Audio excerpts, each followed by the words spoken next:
Bonjour, aujourd'hui je vais vous montrer l'utilisation de la poche de chocolat Secolachoc au micro-ondes. Nous avons mis au point une nouvelle technique afin de vous permettre de gagner du temps pour la réalisation de vos chocolats. Peu importe le micro-ondes que vous allez utiliser, il vous faut juste vous référer à sa fiche technique afin de trouver la position la plus proche de 600 à 650 watts. Pour la démonstration, je vais utiliser une poche de 150 g de chocolat noir que je positionne au milieu du plateau du micro-ondes. Préalablement, j'ai réglé 55 secondes sur le minuteur. Simultanément, je lance les deux appareils en même temps. Le minuteur sonne. Je récupère ma poche. Comme vous pouvez constater, il y a une partie qui est déjà fondue et des morceaux restent assez durs. Donc, je mélange les deux, la partie molle et les morceaux de chocolat, afin d'avoir un mélange à peu près homogène. Je ferai la même chose à chaque fois, par tranche de 10 secondes. Le minuteur sonne, je récupère la poche que je malaxe à nouveau. Sous mes doigts, je sens encore des morceaux de chocolat.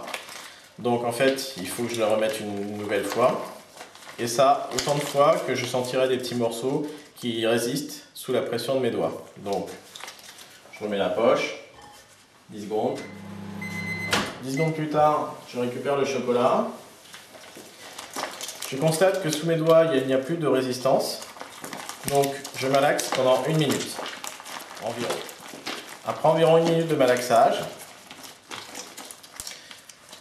j'utilise la poche comme précédemment avec l'autre méthode. Donc, je dégage un angle. Je coupe un petit morceau. Je prends le thermomètre afin de vérifier la température d'utilisation du chocolat. Donc pour ce que j'ai du chocolat noir, il doit se trouver entre 32,2 et 33,5. C'est le cas. Je suis à 33 degrés. Donc je vais pouvoir commencer à travailler avec le chocolat. Là en l'occurrence, je vais faire des petites fritures. Donc je me sers de la poche comme d'une poche à pâtisserie afin de mettre juste la quantité nécessaire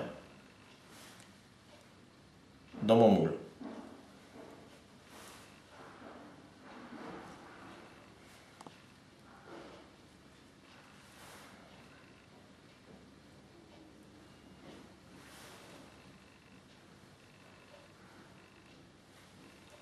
Le chocolat coule facilement, je n'ai pas besoin d'appuyer sur la poche.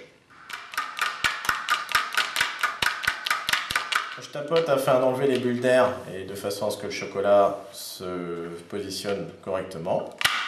Et la plaque, je vais la mettre quelques minutes au frigo. Avant de continuer, je vérifie que mon chocolat est toujours à la bonne température d'utilisation à l'aide du thermomètre.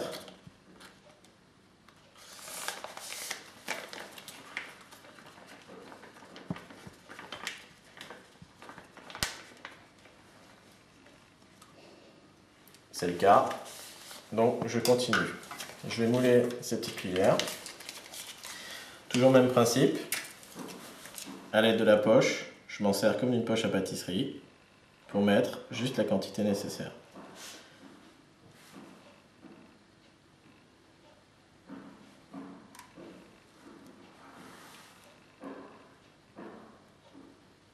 Je tapote afin que le chocolat se lisse et que ça enlève les bulles d'air. Et je vais mettre le moule quelques minutes au réfrigérateur. Si au cours de votre atelier chocolat, celui-ci n'est plus à la bonne température d'utilisation, il vous suffit tout simplement de le réchauffer avec le sèche-cheveux comme ceci.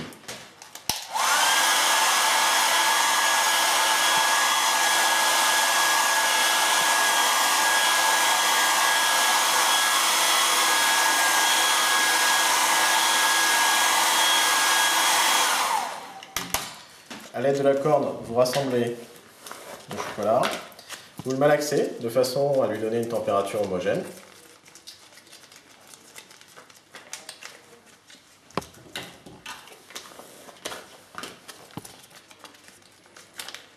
Et vous reprenez la température afin de vérifier que vous êtes dans la bonne fourchette d'utilisation qui est indiquée sur le mode d'emploi, c'est-à-dire que pour le chocolat noir c'est 32,2, 33,5.